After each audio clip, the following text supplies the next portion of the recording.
हाँ बेटा सलोनी, जुड़ गए आप? क्लियर है आपके पास?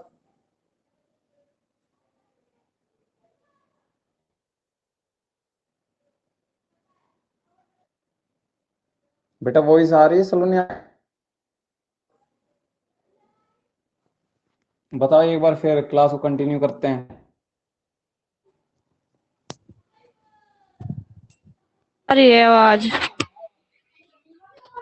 हाँ सर, वीडियो बेटा आपके पास? कर रही हूँ सर वीडियो। आराम से बैठ जाओ एक जगह। एक जगह ही बैठते हैं। हाँ चलो ठीक है, तो फिर आज हम स्टार्ट करेंगे फिजिक्स का जो था, स्टार्ट करना है आज से। तो आज से हम फिजिक्स का फ्रिक्शन, ये माइक बंद कर देना जब साउंड। हाँ, तो इसके अंदर क्या है, फिजिक्स का अंदर जो फ्रिक्शन जो टॉप कर देते हैं, बाकी सारे टॉपिक आप देखना। ये बिल्कुल जीरो लेवल से स्टार्ट करेंगे। इसके अंदर आपको कहीं भी कोई प्रॉब्लम आए तो आप पूछ सकते हो। ठीक है, तो इसके अंदर हम फ्रिक्शन के अंदर मेनली बेटा, पहले तो हमें क्या है, न्यूटन के 3 लॉ पता होने चाहिए। न्यूटन के 3 लॉ आपको थोड़ा सा तो आइडिया होना चाहिए, हल्का फुल्का। ठीक है, काम चल जाएगा अगर न्यूटन के 3 लॉ क्लियर है। वैसे तो वो हमने क्या है, तीनों लॉज को हमने 9th क्लास में और सीबीएसई में तो है ही। अगर वहां पढ़ा है तो बिल्कुल क्लियर है, बाकी आ जाएगा। तो अब हम फ्रिक्शन वैसे मेनली होता क्या है, गायब होगी सलोनी। हाँ बेटा हितेश। हम्म। हाँ, तो इसके अंदर फ्रिक्शन होता क्या है, हिंदी में हम बात करें तो हम भाषा में समझाऊंगा, अच्छे से समझाऊंगा। फिजिक्स का है ये पीरियड, तो इजी लैंग्वेज में समझाएंगे। फिर बेटा सलोनी, आपको पता हो, थोड़ा बहुत आइडिया हो,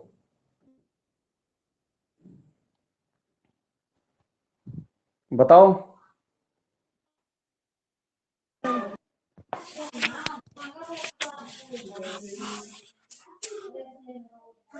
क्या होता है फ्रिक्शन?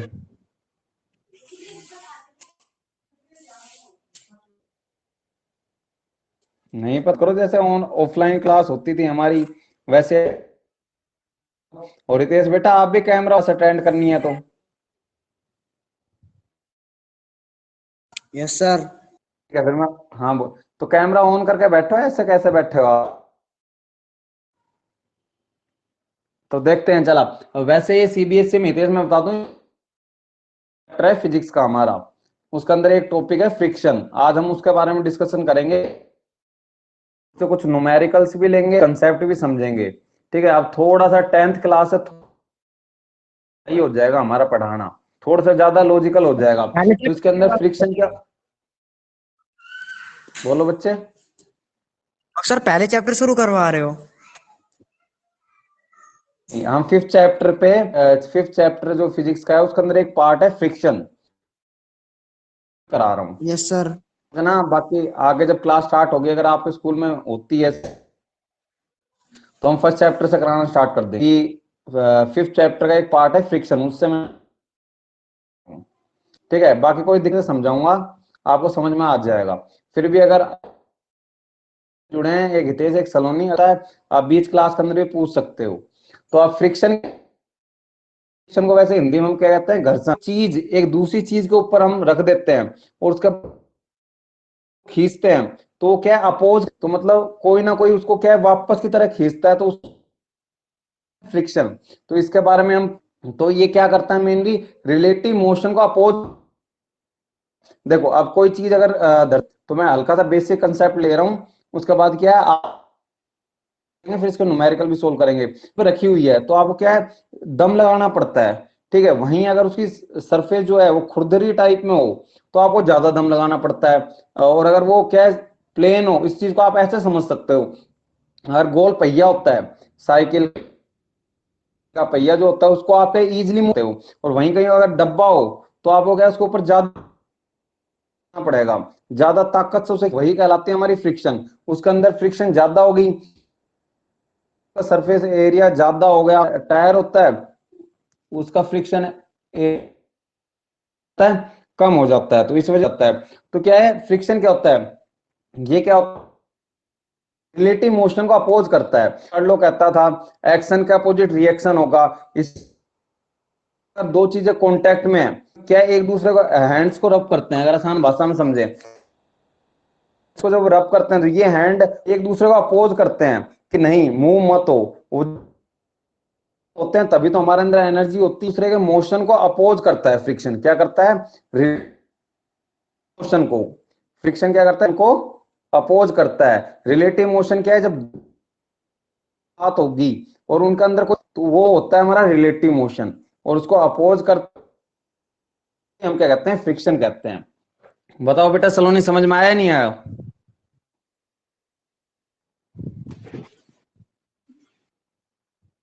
ये तो बेसिक कंसेप्ट।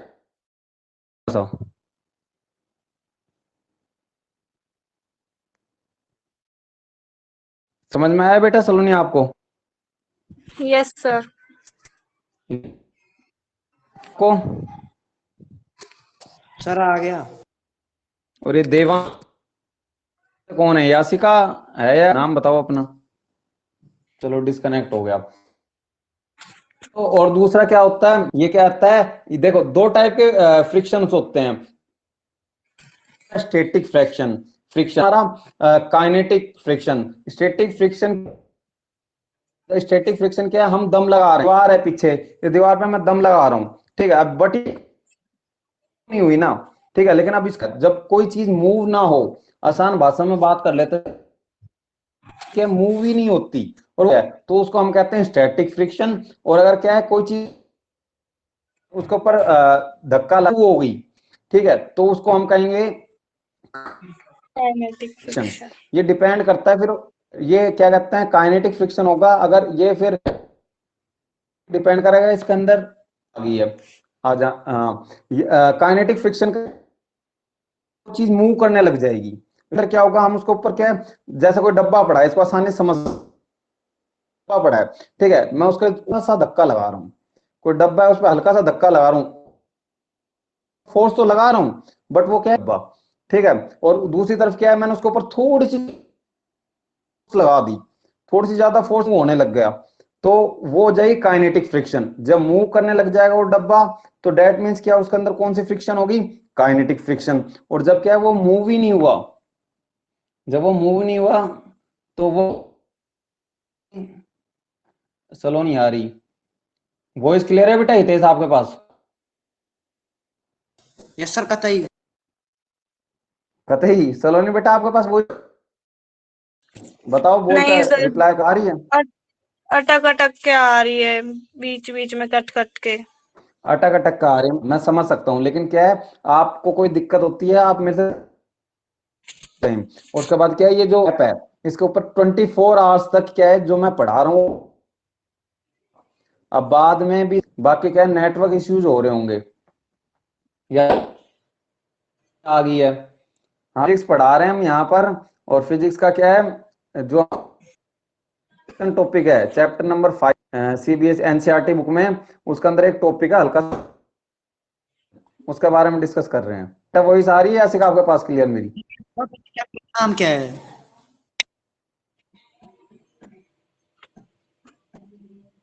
बोलो। सर चैप्टर का नाम क्या है ये बता दो। नाम है Newton law of motion, number 5 पड़ेगा एनसीईआरटी में, जैसे कि पास चैप्टर नंबर 5 मोशन, और बाकी राजस्थान सर बोर्ड के मिल अंदर गया। क्या है सर किताब मिल गया। सर मिल गया। 5 लॉज ऑफ मोशन नाम है। ये सर बोलो। है। लो- हाँ तो के अंदर एक छोटा सा पार्ट है, उसके उसके बारे में हम डिस्कस कर रहे हैं, 2 या 3 पीरियड का सेशन खत्म हो जाएगा, वही बता रहा ठीक था। है। तो बोलो बच्चे। कहाँ से गया सर ये फ्रिक्शन वाला पार्ट? फ्रिक्शन सर वाला मिल गया। पार्ट पड़ेगा, अगर मिल सर गया ना 5.9 तो पे है। 10, हाँ 5.9 है ये फ्रिक्शन, 5.9.1 पे फ्रिक्शन पूरा आ रहा है, तो वही मैं बता रहा हूँ, होंगे वो अच्छे से कराऊंगा आपको। अभी यासिका तो कुछ बोल ही नहीं रही, ना तो गुडू ही कुछ बोल रहा।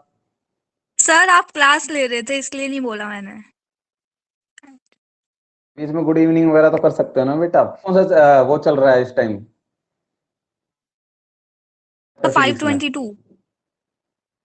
522 मतलब फिफ्थ चैप्टर फ्रिक्शन हो चुका है आपका? सर मैंने कॉमर्स सब्जेक्ट लिया है। अच्छा, कॉमर्स लिया है, साइंस नहीं लिया, तो बेटा ये फिजिक्स की क्लास। चलो तो ठीक है, तो अब आगे पढ़ाते हैं। तो इस फ्रिक्शन की बात कर रहे थे। देखो, फ्रिक्शन तो रिलेटिव मोशन को अपोज करेगा। कोई चीज इधर, ये इधर जा रहा, तो ये हाथ क्या करेगा, इधर की साइड इसको नहीं जाने देगा, ये कहेगा नहीं जाना। इसी तरीके से ये हाथ क्या करेगा, इसको अपोज करेगा, नहीं जाना। ये दोनों इसी सिचुएशन में रहना चाहते हैं, जैसे कि हमने 9th क्लास में मैंने आपको पढ़ाया था। तो और क्या है दूसरा, हम क्या कह सकते हैं, ये जो रिलेटिव मोशन को अपोज करेगा। अगर सपोज करो में है स्टेटिंग कंडीशन में, अब क्या, मैं इसका कोई दो डब्बे रख लेते हैं हम, तो डब्बों पे एक दूसरे इस पे धक्का लगा रहा हूँ, लेकिन वो मूव तो नहीं हुआ, क्योंकि मैंने फोर्स ही नहीं कि वो काइनेटिक उसमें चेंजेटिक फ्रिक्शन में चेंज हुए। मैं हल्की सी फोर्स लगा रहा हूँ, इसके सर अंदर क्या नहीं होगा, आ रही वो क्या आपकी होगा, बिल्कुल भी आवाज है। बिल्कुल वॉइस नहीं आता। बिल्कुल साफ वॉइस नहीं आ रही, कुछ नहीं समझ में आ रहा। तो बेटा के इश्यूज आ रहे हैं सलोनी, क्या कर सकते हैं हम करना अभी। जैसे मेरा पीरियड ओवर होगा ना, वैसे ही क्या होगा, आपके ना इसलिए पूरा लेक्चर रिकॉर्डिंग आ जाएगी, देखने की कोशिश करना। सिम कौन सी है आपके पास? जियो। का इश्यूज होगा। आप लोगों के पास सही सर आ रही है तेज, और याशिका के पास? हाँ बोलो। सर सही आ रही है। हाँ तो नेटवर्क इश्यूज होगा सर बेटा बीच बीच सलोनी, में थोड़ा ब्रेक हो बहुत। रही है। हाँ तो नेटवर्क का इश्यूज होगा। अगर मेरी साइड से अगर प्रॉब्लम होती तो हितेश के पास वॉइस क्लियर नहीं होती। हितेश के पास आ रही है क्लियर, इसका मतलब आप लोगों के नेटवर्क में थोड़ा इश्यू है। बाकी तो मैं, अगर समझ में आता है। अब आ रही है बेटा सलोनी वॉइस?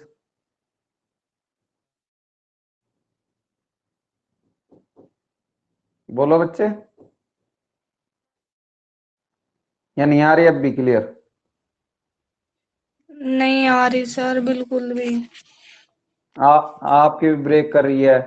तो बेटा अभी जियो की सिम में तो ऐसा ही नेटवर्क आएगा, देखना आप। बाकी रिकॉर्ड हो रहा है, मैं कह रहा हूँ आपको, ये लेक्चर रिकॉर्ड आ रहा है। आप क्या, जैसे मेरा लेक्चर होगा उसके बाद आप उस पर देख लेना। लेकिन वही है कि एक इस टाइम आप क्वेश्चन नहीं पूछ पाओगे।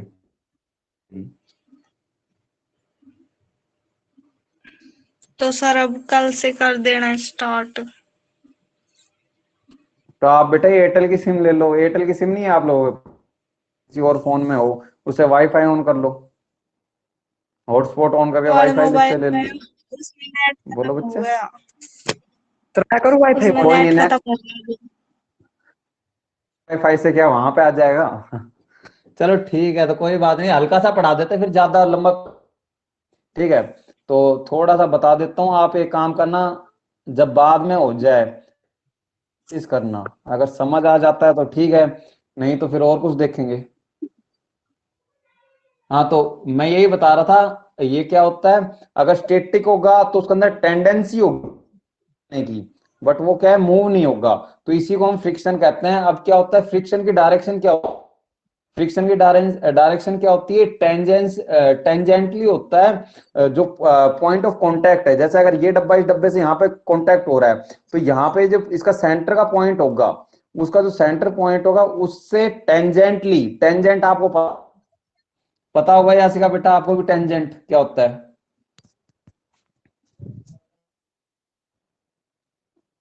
क्या होता है बेटा यासिका टेंजेंट, मैथमेटिक्स?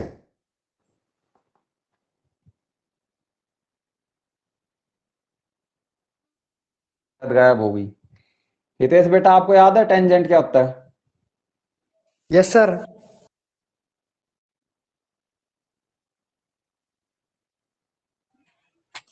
यस अब सर। सलोनी बता रही है सर, क्या होता है टेंजेंट बेटा सलोनी? सर जैसे कोई भी सर्कल है और उसके ऊपर से एक ही पॉइंट से जो लाइन खींची जाती है उसी टेंजेंट बोलते हैं। वही है, कोई एक पॉइंट से सीधी लाइन जो खींची जाती है वो टेंजेंटली जाएगी। तो इसकी भी डायरेक्शन, अगर डायरेक्शन लेनी है ना, तो जो पॉइंट माना जाएगा किसी भी का सेंटर माना जाएगा, वो पॉइंट उस लिए लेना है।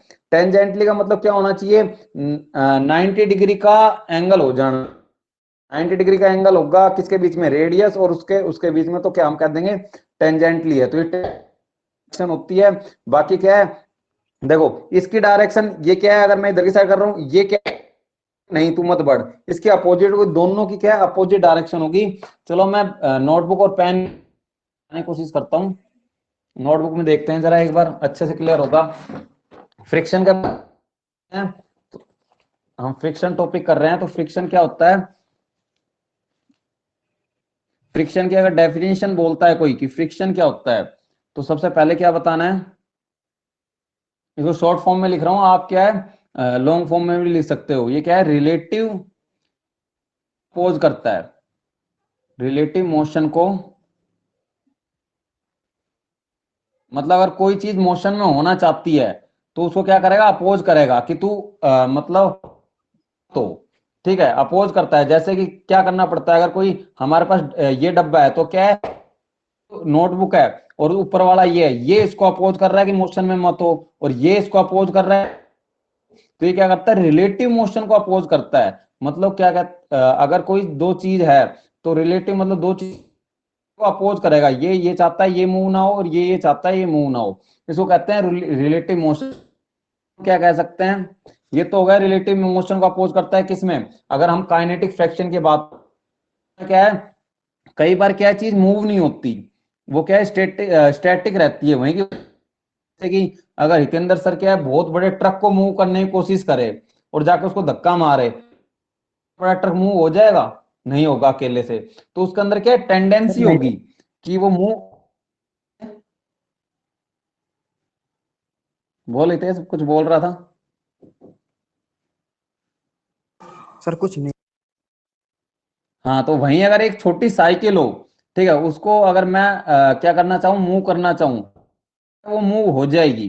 तो उसके अंदर क्या है, वो रिलेटिव मोशन को अपोज करेगा, क्या अपोज करेगा, अपोज करेगी, और साइकिल भी अपोज करेगी, उसके बदले में वो कुछ ना कुछ उस पर फोर्स लगाना पड़ेगा ताकि वो फ्रिक्शन को मतलब ओवरकम कर ले, मतलब उसको मिटा दे। इसी तरीके से अगर बड़े क्या है धक्का मारता हूं तो थोड़ा बहुत धक्का लगेगा, लेकिन उसका जो फ्रिक्शन, उसकी जो लिमिटिंग फोर्स होगी, फोर्स कौन सी होती है, एफ एल से डिनोट करते हैं लिमिटिंग फोर्स को। लिमिटिंग फोर्स को क्या कहते हैं, एफ एल लिमिटिंग फोर्स होती है। एफ एल लिमिटिंग फोर्स वो फोर्स होती है किसी भी चीज के ऊपर हम फोर्स लगाते हैं, और के बाद अगर वो चीज अगर वो फोर्स लिमिटिंग फोर्स से ऊपर चली जाए, लिमिटिंग फोर्स ऊपर चली जाएगी तो वो क्या कर जाएगी, वो चीज मूव कर जाएगी। और अगर हमने जो फोर्स लिमिटिंग फोर्स से नीचे है, हमने जो फोर्स लगाई अगर वो लिमिटिंग फोर्स से तो वो चीज क्या कर जाएगी, मूव कर जाएगी, हिलने लग जाएगी, वो मूव करने लग जाएगी। अगर हमने जो फोर्स लगाई लिमिटिंग फोर्स से, जो उसकी लिमिटिंग फोर्स है मूव करने की उससे क्या कम है, तो वो क्या रहेगी, वो मूव नहीं करेगी। समझ में आई ये बात बेटा सलोनी आपको? Yes sir.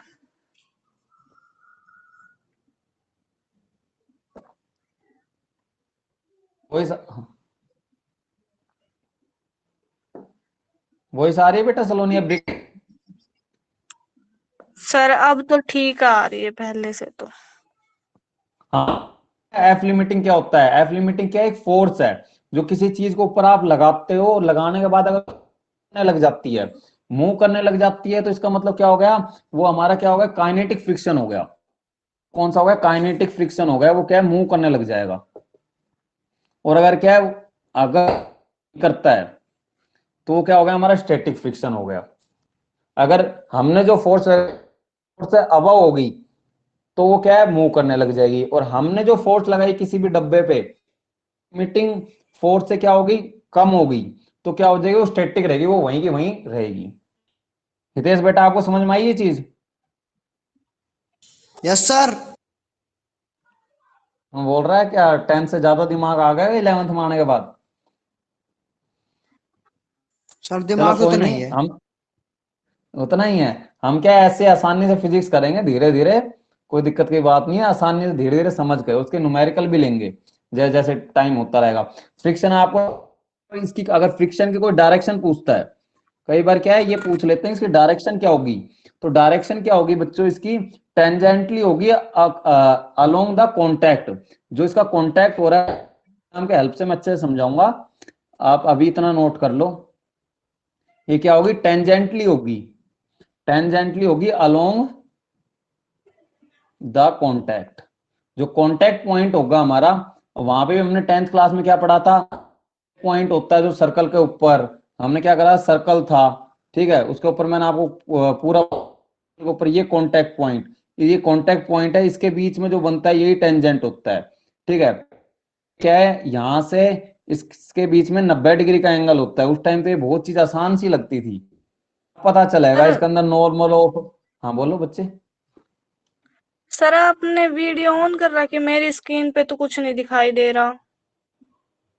कुछ भी नहीं आ रहा स्क्रीन, कुछ भी क्या नहीं आपने आ रहा स्क्रीन, स्क्रीन पे, आपके बेटा बस हितेश, आपका नाम दिखा। हितेश बेटा शो हो रही है मेरी स्क्रीन?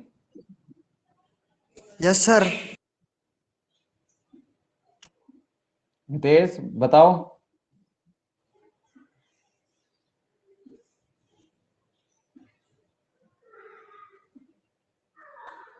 बेटा कहाँ गई यासिका, बेटा स्क्रीन पे शो हो रहा है आपको मेरा जो मैं डायग्राम बना रहा हूँ? Yes sir. तो सलोनी बेटा आपने क्या है, नेटवर्क के इश्यूज होंगे बेटा। मेरी पे तो कुछ भी शो नहीं हो रहा, बस आपका नाम शो हो रहा है। तो बेटा जियो की सिम में नेटवर्क के इश्यूज हो जाते हैं, वहां पे मैं समझ सकते हैं। बताओ, ऐसे तो हमारा जो जो ट्यूशन का काम है वो तो ऐसे चलेगा ही नहीं। चलो ऑडियो कोई नहीं, ओनली फिर मैं वाले थोड़ा, क्या क्या बोल रहे हो बच्चे? अरे जो ऑडियो ओनली वाला बटन है नीचे वीडियो साइड में, इस पे दबा दो, इसके बाद आ जाएगी। तो और दबा के देखो बेटा सलोनी, अगर आ जाए तो स्क्रीन।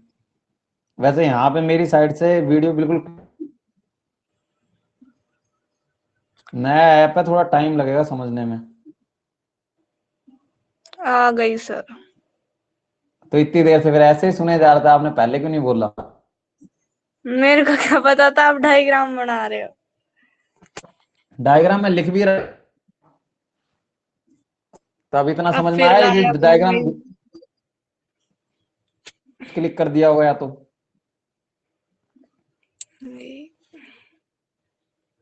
कोई नहीं, आप देख लेना, रिकॉर्डिंग ऑन है। बाकी आप क्या, टीचमेंट के अंदर, इसके अंदर ही अलग से ऑप्शन के अंदर ही वो क्या होगा आपका, रिकॉर्डिंग का होगा, उसके अंदर रिकॉर्डिंग होगी। और धीरे धीरे कुछ तो आपको क्या है, थोड़ा टाइम लगेगा सीखने में, समझ सकते हैं इस चीज को। तो इसके अंदर टेंजेंटली डायरेक्शन पूछ लेता है, तो हल्का सा कर लेते हैं, फिर एक क्लास ज्यादा लंबी हम करेंगे नहीं। तो इसके अंदर अगर हम बात समझे तो देखो, ये क्या है, अगर एक डब्बे के ऊपर ये कोई ए डब्बा है, इस डब्बे को नाम दे दिया ए, और ये नीचे एक थोड़ा सा बड़ा डब्बा हो गया। इनके मास की बात अभी हम नहीं कर रहे, ठीक है। अब क्या है, ये डब्बा यहाँ पे दोनों एक दूसरे कांटेक्ट में रखे हैं, ये दोनों डब्बे। अब डायग्राम आ रहा है बेटा सलोनी? Yes sir. पहली बात, फ्रिक्शन कब लगेगा, तब लगेगा जब टू बॉडीज होगी। जब दो बॉडी होगी तभी फ्रिक्शन में लगेगा, नहीं तो क्यों नहीं लगेगा? क्योंकि आपने न्यूटन का थर्ड लॉ पढ़ा है, वो क्या कहता है, एक्शन का अपोजिट रिएक्शन होता है। कोई एक्शन करोगे तभी तो रिएक्शन होगा। तो इसी तरीके से फ्रिक्शन जो है वो भी क्या है, इक्वल एंड अपोजिट लगता है, मतलब जितना वो लगेगा आगे उतना ही पीछे लगेगा। इसी तरीके फ्रिक्शन भी है। तो अब डब्बे रखे हैं, ठीक है। अब सपोज करो मैं इसके ऊपर क्या है, पहली बात तो फ्रिक्शन क्या है, दो बॉडी। अब इसको क्या है, मैं मूव करना चाह रहा हूं। अब मैं क्या कह रहा हूं, इसको ना धक्का मार रहा हूं कि भाई इधर जा। तो इधर की साइड मूव होने के लिए अगर मेरे को करना पड़ेगा इधर की साइड, तो मैं क्या करूंगा, इसको ऊपर इस बी, ये इसके ऊपर फ्रिक्शन लगेगा बॉडी बी पे।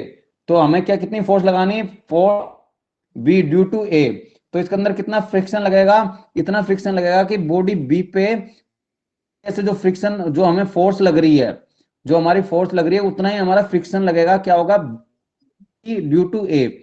एक की वजह से हमारे क्या है, जो बॉडी बी पे कोई ना कोई फ्रिक्शन लग रहा है, वो फ्रिक्शन, क्योंकि बी जो डब्बा है वो यहाँ पे ये नहीं चाहता कि ये जो डब्बा है ये मूव हो, इसका सरफेस ये चाहता है कि यहाँ की यहाँ रखे। तो इसके ऊपर जो बॉडी बी है उसके ऊपर फ्रिक्शन लगेगा A, for friction on body B due to A. क्यों लग रहा है? फ्रिक्शन पे लग रहा है। फ्रिक्शन किस पे लग रहा है? बी पे लग रहा है। किसकी वजह से लग रहा है? Due to A. एक तो उसको उस फ्रिक्शन, बोलो बच्चे,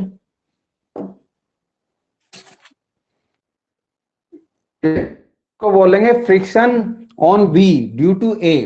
तो क्या है? बी पे लग रहा है ड्यू टू कि भाई एक की वजह से लग रहा है, ये नहीं चाहता ये मूव हो। इसी तरीके से अब जो इसको, तो क्या है, बी इसको कह रहा है नहीं तू उल्टा चल, यहाँ की यहाँ रहे, इधर मूव नहीं होना। इसी तरीके से जो ए, उसको ऊपर फ्रिक्शन लगेगा, ए भी क्या अपोज करेगा कि नहीं तू उधर मूव नहीं होना। अगर मैं इधर की साइड आ रहा हूँ, यूं लगा रहा हूँ इसमें फोर्स, तो क्या है, बी तो इसको कह रहा है नहीं इधर की साइड मूव नहीं होना, और फिर बाकी फ्रिक्शन की साइड जाता वक्त कि नहीं बी टू ए, क्योंकि मेरे को उससे ज्यादा फ्रिक्शन लग रहा है, उससे ज्यादा फोर्स लगानी पड़ेगी। एट जो डब्बा है उसका ऊपर भी फ्रिक्शन लग रहा है, वो भी फ्रिक्शन लगा रहा है अपने ऊपर, क्योंकि उसका भी कोई ना कोई भी चीज अगर उसका सरफेस होगा, जितना बड़ा सरफेस होगा उतना ही ज्यादा फ्रिक्शन लगेगा। फिर उसके ऊपर डिपेंड ये करता है उसका सरफेस कैसा है।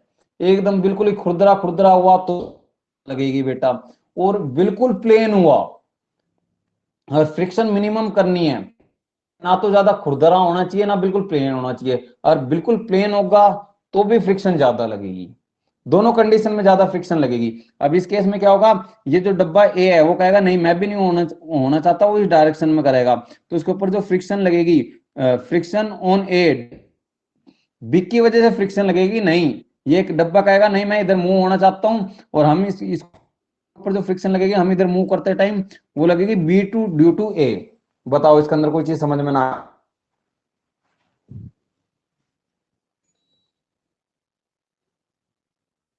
हाँ बेटा सलोनी, समझ में आया? Yes sir. रितेश आपको?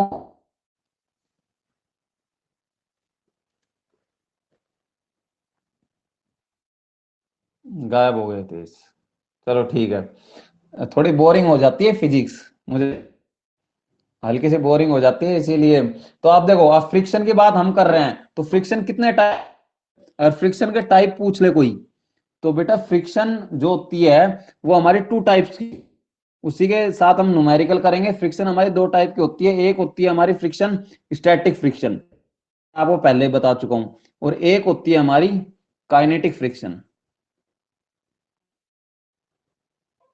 सर एक पार्ट और दे रखा है इसका फ्रिक्शन का। हाँ, एक दे रखा है वो रोलिंग फ्रिक्शन है, लेकिन वो इस काइनेटिक के अंदर ही पार्ट आएगा, क्योंकि वो उसके अंदर काइनेटिक हो, उसके अंदर आपके मैंने देख लिया है, ठीक है, लेकिन वो भी काइनेटिक का पार्ट है, लेकिन हम वन बाय वन समझेंगे। क्या कहते हैं, काइनेटिक को पूरा डिस्कस कर लेंगे तब उस रोलिंग फ्रिक्शन का भी कर लेंगे। लेकिन मेनली अगर कोई आईआईटी में या फिर जो आपका जो एग्जाम होता है मेडिकल का, उसके अंदर अगर आपसे पूछ फ्रिक्शन के कितने टाइप होते हैं, मेनली आपको दो बताने हैं, स्टैटिक और काइनेटिक। अब वो रोलिंग फ्रिक्शन क्या है, काइनेटिक पार्ट है, उसके अंदर क्या है वो चीज क्या मूव करने लग जाएगी, वो एक थोड़ी अलग कंडीशन पड़ जाएगी, उसको भी डिस्कस कर लेंगे। लेकिन मेनली क्या है, फ्रिक्शन क्या टू पार्ट्स में डिवाइड किया गया है। समझ में आया बेटा सलोनी? Yes sir. हाँ, स्टैटिक फ्रिक्शन के अंदर क्या होता है, क्या क्या मूव नहीं करती, उसके अंदर टेंडेंसी होती है कि वो रिलेटिव मोशन करे, तो इसके अंदर रेस्ट में ही होती है, वो मूव नहीं करती। लेकिन हाँ, हम ये नहीं कर सकते, उसके अंदर टेंडेंसी होती है। क्या है, कहता है कि भाई मैं मैथ में 90 मार्क्स ले लूंगा, 80 मार्क्स ले लूंगा, वो कहता है मेरे अंदर टेंडेंसी ले नहीं पाता किसी सरकमटेंस की वजह से। तो वही काम होता है इसके अंदर, स्टैटिक के अंदर, उसके अंदर टेंडेंसी होती है। अगर आप उसको स्टैटिक के अंदर जो फोर्स है वो एफ से ज्यादा लगा दोगे, लिमिटिंग फोर्स से ज्यादा, तो क्या है वो काइनेटिक में आ जाएगा, और उससे कम रहेगी तो वो किस में रहेगा, रेस्ट में रहेगा। इसी तरीके से काइनेटिक फ्रिक्शन के अंदर मैं पहले ही बता चुका हूं, काइनेटिक फ्रिक्शन के अंदर क्या है, उसके अंदर रिलेटिव मोशन होगा, एक दूसरे के साथ रिलेटिव मोशन होगा, वही कहलाता है हमारा काइनेटिक फ्रिक्शन। यहां तक समझ में आया यासिका बेटा, आपको आया? Yes sir. हाँ, तो फिजिक्स कैसी लग रही है, अच्छी लग रही है गंदी लग रही है? सर ठीक है। और कॉमर्स में अकाउंट होंगे आपके? सर वो भी ठीक है। हाँ वो भी ठीक है बेटा, पढ़ने के लिए इतनी सारी चीजें है, मैं भी पढ़ाई कर रहा हूँ तो उसके अंदर साइकोलॉजी पढ़ रहा हूँ और भी काफी कुछ चीजें पढ़नी पड़ रही है, तो पढ़ते रहो वैसे। खैर तो अब आगे चलते हैं, आगे होता है हमारा, हाँ बोलो बच्चे। हाँ सलोनी बेटा, अब आप ये बता सकते हो, आपने थोड़ी बहुत, हितेश ने तो खैर नहीं पढ़ी होगी, नॉर्मल नॉर्मल रिएक्शन क्या होता है? नॉर्मल नहीं, रिएक्शन पता? बिल्कुल नहीं पता? नहीं चलो पता। ठीक है, बोलो बोलो बच्चे। बिल्कुल ही। एस रिलेशन पता है क्या होता है?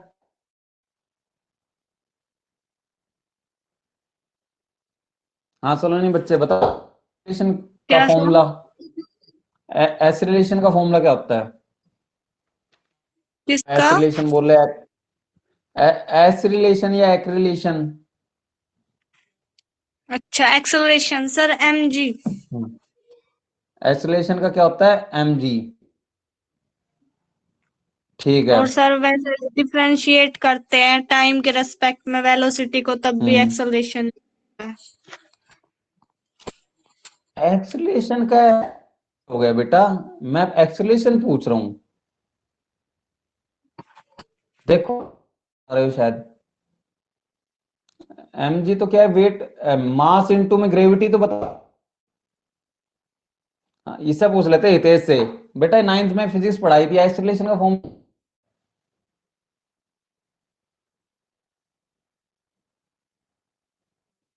तो भूल गए सब कुछ।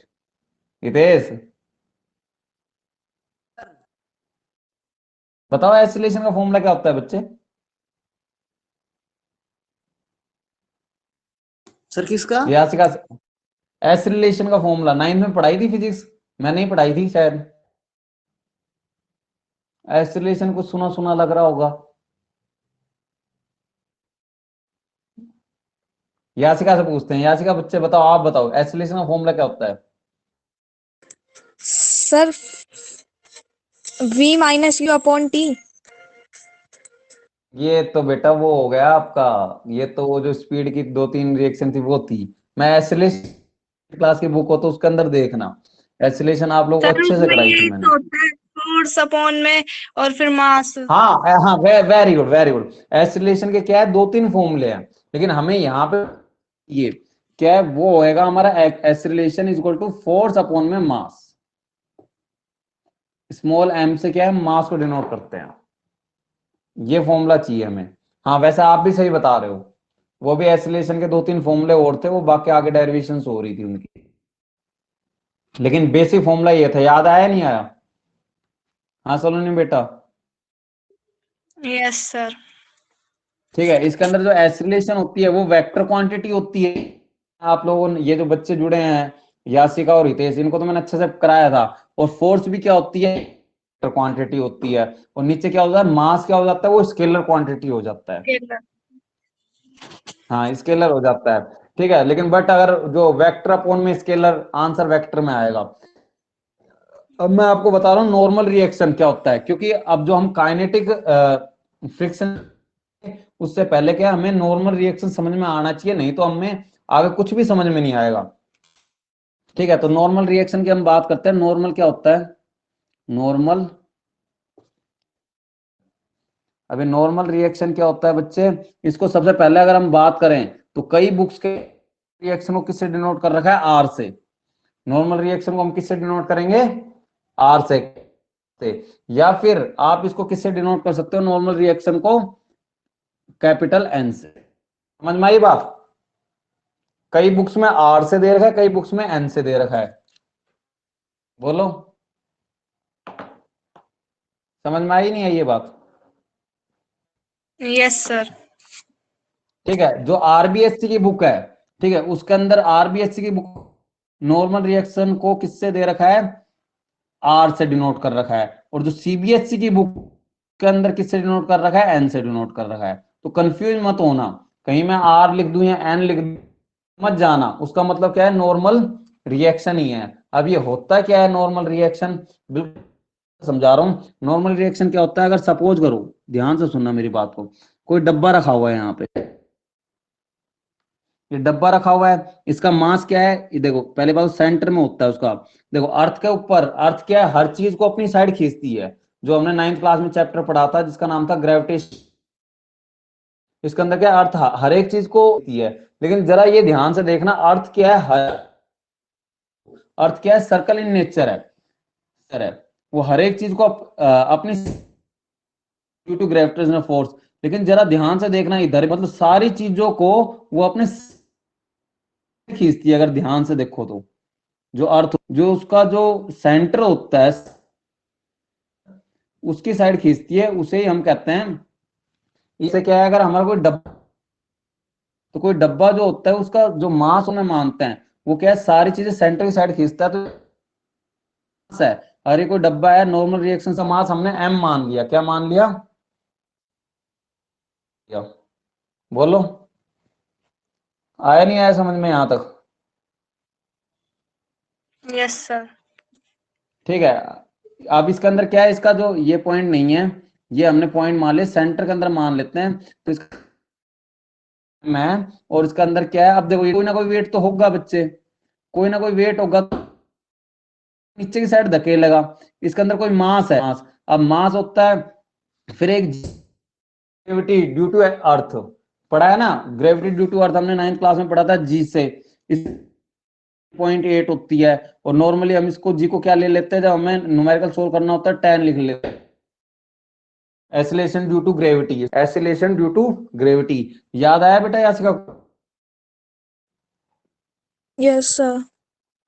हाँ, तो फिजिक्स के अंदर में 9th में पढ़ा, फिजिक्स 11th में, और 10th की फिजिक्स उससे इंटरलिंक्ड है। जिस बच्चे ने 9th में पढ़ी है उसको 11th की फिजिक्स में आ जाएगी, और 10th में जो पढ़ी है वो 12th की आ जाएगी। तो इसको हमने 10 मीटर 10 स्क्वायर लिख लेते हैं। इसको वैसे नॉर्मली क्या पर सेकंड होती है, इसको हम 10 लिख लेते हैं। ये जो डब्बा है इसके अंदर m मास है, तो भाई इसके अंदर कोई लगेगी नीचे की साइड, और वो फोर्स ये नीचे की साइड धरती को धकेलेगा, वो क्या होगा, mg होगा, mg mass into acceleration due to gravity.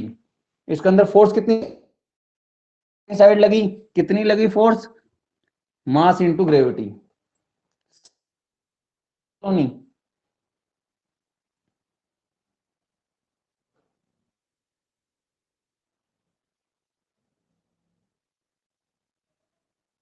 हाँ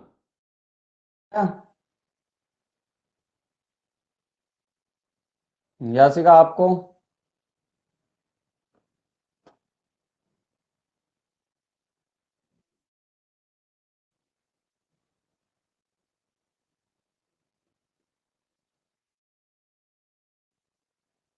हाँ वही सारी इते, यस सर, आ रही है। हाँ तो अब साइड लेट आया है। सलोनी बेटा आप मेरी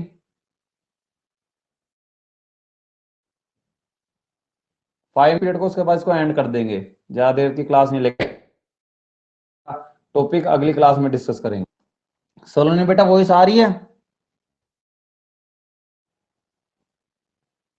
शायद सलोनी के पास वॉइस सर नहीं जा, आपकी आवाज नहीं आ रही। बिल्कुल नहीं आ रही। यासिका आपके पास आ रही है बच्चे? सर Yes, आपकी sir. आवाज नहीं आ रही। नेटवर्क इश्यूज है सलोनी इसके अंदर, तो बताओ मैं भी क्या। चलो 5 मिनट्स की और क्लास रखेंगे, उसमें अगर ज्यादा दिक्कत आएगी तो और करेंगे। चलो यहां तक तो समझ लिया। अब देखो नॉर्मल रिएक्शन समझा देता हूं, बाकी टेंशन और काइनेटिक फ्रैक्शन हम अगले पीरियड में कर लेंगे। अब इसके अंदर क्या है, फोर्स लगेगी, वो नीचे की साइड mg लगेगी।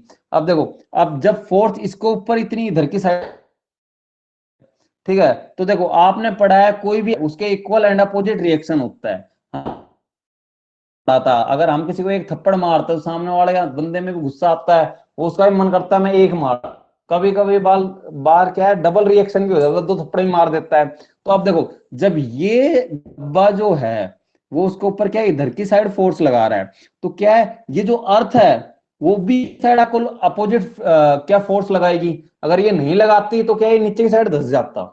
तो क्या है, ये क्या है, यहीं की यहीं कांस्टेंट है, डब्बा यहीं की यहीं रखा हुआ है, तो ये डब्बा तो इधर की साइड फोर्स लगा रहा है mg, तो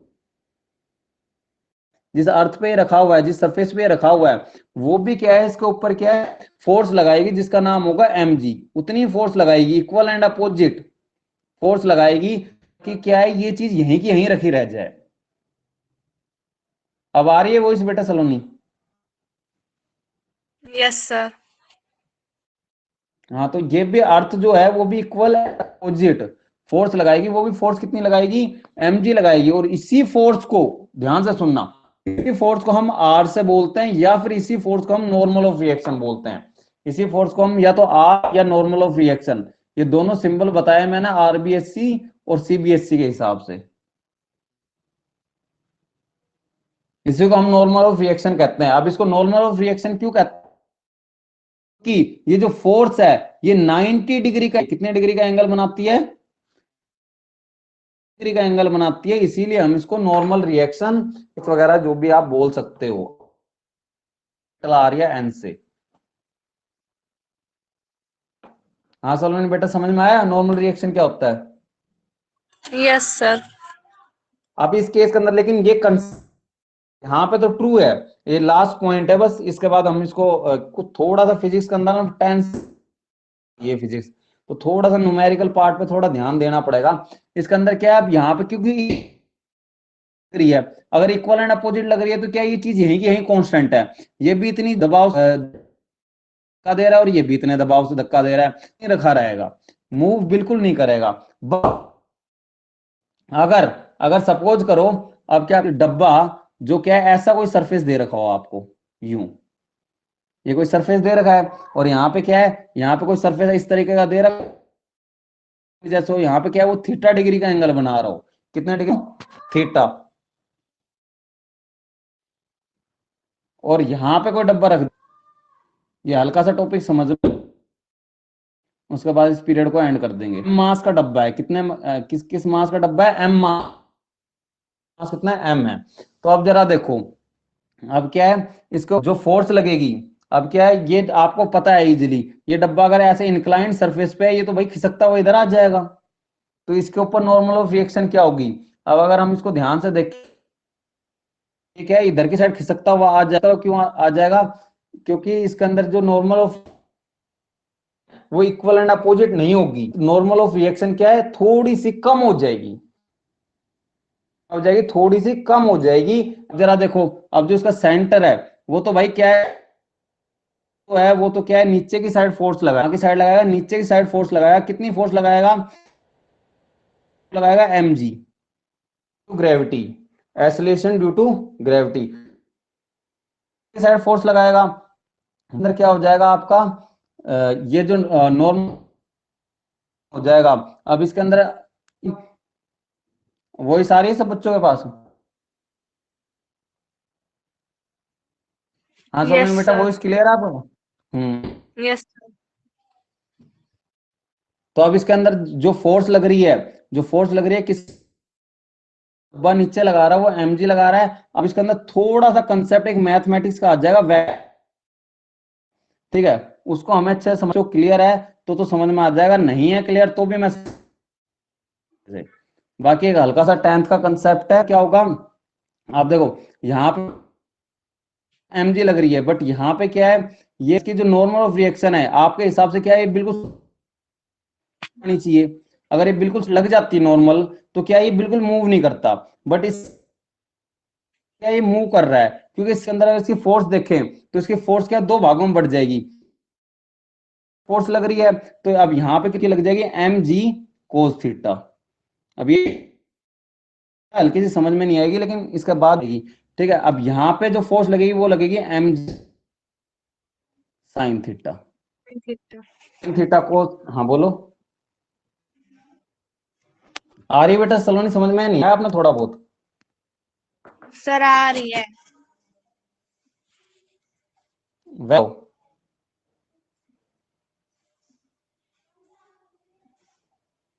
बोलो चल 2 मिनट्स और, वेक्टर पढ़ाया आपने? Yes sir.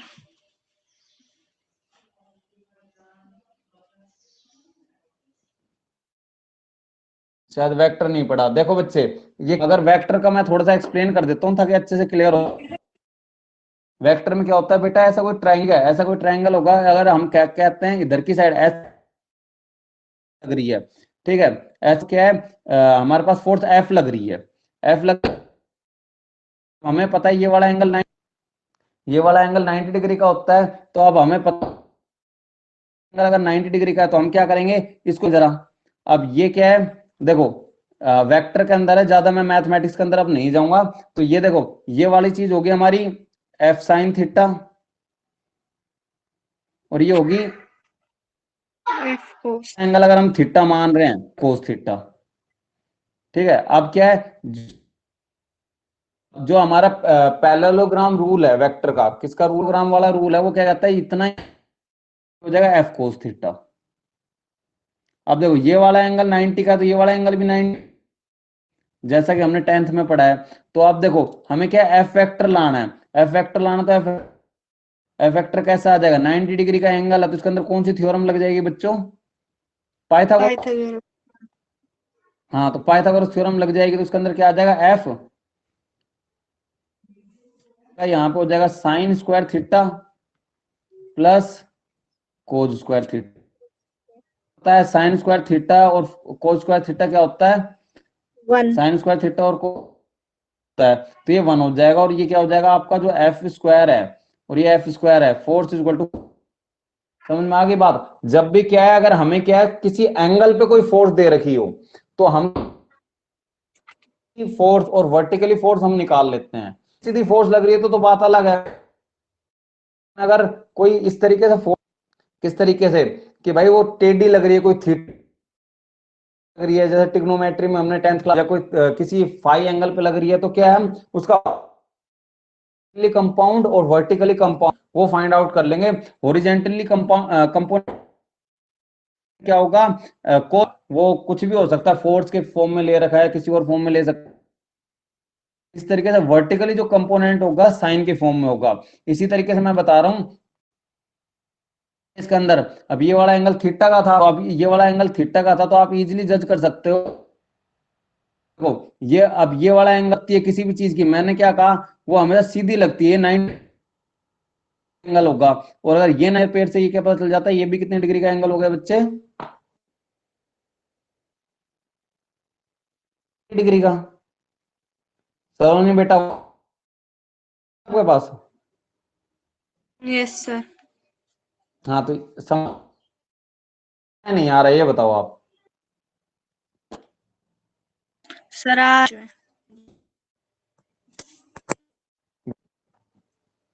नहीं आ रहा तो बताओ, जो चीज समझ में नहीं आ रही आप पूछो। सर आ रहा आ है, रहा है सर। Yes sir. हाँ। अब जो नेक्स्ट नेक्स्ट टेस्ट होगा आपके स्कूल में, वो फ्रिक्शन का अगर होगा तो हम फ्रिक्शन धीरे करेंगे। बेशक हमारे 5 लेक्चर लगे और न्यूमेरिकल्स आते हैं, मुझे पता है 11th 12th के अंदर आप मेडिकल की तैयारी कर रहे हो, हम फोकस करेंगे, फिर एक्स्ट्रा न्यूमेरिकल भी ले लेंगे, लेकिन कंसेप्ट क्लियर करेंगे। इसी तरीके से क्या है, हाँ कि इसके ऊपर क्या है, एम जी साइन थीटा और एम जी कोस थीटा हो गया। अब देखो ये 90 का, ये भी 90 का। अब जरा देखो, आपने हमने 9th क्लास में कंसेप्ट पढ़ा है कि अगर ये 90 का, ये भी 90 का, अब ये वाला एंगल थीटा है, तो देखो जरा ध्यान से, ये पूरा डिग्री का है बेटा, ठीक है। तो अब ये 90 का ट्रायंगल, तीनों एंगल का सम कितना होता है, बोलो 180। कितना।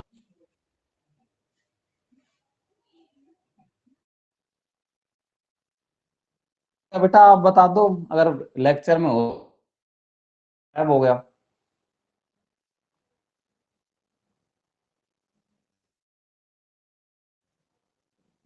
मैं बता देता हूँ, अगर वॉइस नहीं आ रही तो। इसके अंदर ये वाला एंगल 90 का, तो ये वाला एंगल हो जाएगा 90 माइनस थीटा। तो आप ये हो कि अगर ये पूरा 90 का है, ठीक है, तो ये पूरा 90 का, ये 90 माइनस थीटा, तो ये वाला एंगल कितने का हो जाएगा, ये वाला एंगल कितने का सलोनी बेटा समझ में आया नहीं आया, ये वाला एंगल क्यों हुआ, सर नहीं एक आया बार तो फिर से पूछो। बता दो, फिर से बता दो। फिर से बता दूं तो बताऊं बच्चे देखो, अब ये क्या है, डायग्राम इस तरीके से दिया हुआ है, मैं अलग से बना के दिखा दे अच्छे से, ताकि अच्छे से क्लियर हो जाए आप लोगों को। डायग्राम कुछ इस तरीके से बना रखा है, ओ सॉरी यूं, और उसके बाद यहाँ पे रखा है, और यहाँ पे ये वाला एंगल थीटा का बना रखा है, ये वाला एंगल मैंने बताया 90 का होता है, तो ये 90 का।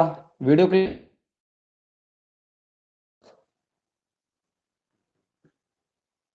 बताओ, वीडियो आ रही है नहीं आ रही क्लियर बेटा सलोनी? यस सर, आ रही है। तो ये वाला एंगल 90 का हो गया। अब मैंने क्या कहा था, यहाँ डब्बा रखा है, यहाँ पे कोई डब्बा रखा है, और उसका सेंटर ऑफ फोर्स यहाँ होती है, और हमें फोर्स यहाँ लगती है, वो हमेशा परपेंडिकुलरली लगती है। और उसके जो दो कंपोनेंट, एक कंपोनेंट इधर लगेगा थीटा, यस और एक कंपोनेंट की साइड लगेगा mg sin थीटा। अभी बताया था आपको इस केस के अंदर चीज ऐसे होती है, अगर फोर्स इधर की साइड लग जाए, दो कंपोनेंट में बांट लेते हैं। क्यों बांट लेते हैं दो में? ताकि हॉरिजॉन्टली वाला कंपेयर्ड हो और वर्टिकल वाला वर्टिकली में, क्योंकि जो थीटा एंगल है नहीं सकते, ठीक है। तो इसी तरीके से हमने दो भागों में बांट लिया। अब जरा देखो, ये 90 का, तो ये, अब देखो ये एक ट्राइंगल बन रहा है, ट्राइंगल का सम 180 डिग्री होता है, ये 90 का, ये हाँ ये थीटा का, तो ये का होगा 90 माइनस थीटा। Yes sir. समझ में आई बात? Yes sir. और अब देखो ये पूरा एंगल 90 डिग्री का है बेटा। अब अगर इस एंगल को आप x मान लेते हो, क्या मान लेते हो? x मान लेते हो, और पूरा एंगल 90 डिग्री का, थोड़ा क्लास के बच्चों की तरह, ये x का एंगल और ये 90 angle, x 90 minus 90 minus theta, और टोटल पूरा एंगल कितने का है? 90 डिग्री का। 90। क्यों? क्योंकि जो हमारे हॉरिजॉन्टल और वर्टिकल कंपोनेंट होते हैं 90 डिग्री का एंगल बनाते हैं। तो अगर इसको सोल्व कर तो क्या हो जाएगा, अब ये x माइनस थीटा इधर दे रखा है, अब क्या करेंगे, 90 इधर प्लस करेगा। समझ में आया? Yes sir. क्या हो जाएगी हमारा थीटा। तो आपको बिना सोचे समझ, अगर कोई इस तरीके का सरफेस दे रखा हो, न्यूमेरिकल्स आएंगे आगे बहुत अच्छे से, उस तरीके का सरफेस इंक्लाइंड तरीके से, कभी इस कोने से फोर्स लगाएगा वो, कभी इस कोने आएगा, ठीक है, किसी भी कोने से फोर्स लगाए नहीं होना है, ठीक है। आपको बस दो तीन कंसेप्ट है वो क्लियर रखने हैं। तो आपको क्या है, अगर इस कहीं से फोर्स लगाए, अगर ये एंगल थीटा, वो बिना सोचे समझे एंगल थीटा मान लेना है, क्योंकि इस कंसेप्ट से। समझ में आई बात ये आपको? Yes sir. चलो ठीक है, तो फिर अब ये 1 आवर की क्लास हो चुकी है, इसको टाइम नहीं लेते, अब आगे का कंसेप्ट, ठीक है बच्चों? ठीक है बेटा सर। यासिका जितना कराया उतना समझ में आया? ये जो इंक्लाइंड सरफेस है, इसमें नॉर्मल ऑफ रिएक्शन कैसा लगे, ये क्यों इधर की साइड फिसल जाता है, क्योंकि इक्वल एंड अपोजिट नहीं लगता है, तो हल्का सा कंसेप्ट क्लियर ही हो गया। आगे क्या अगली क्लास में करेंगे, होगी कल या परसों में लूंगा, ठीक है। अब इसको अच्छे से पढ़ लेना, और ये इसकी वीडियो रिकॉर्डिंग भी आपको क्या है, अभी 10-15 30 मिनट पे मिल जाएगी। Bye bye.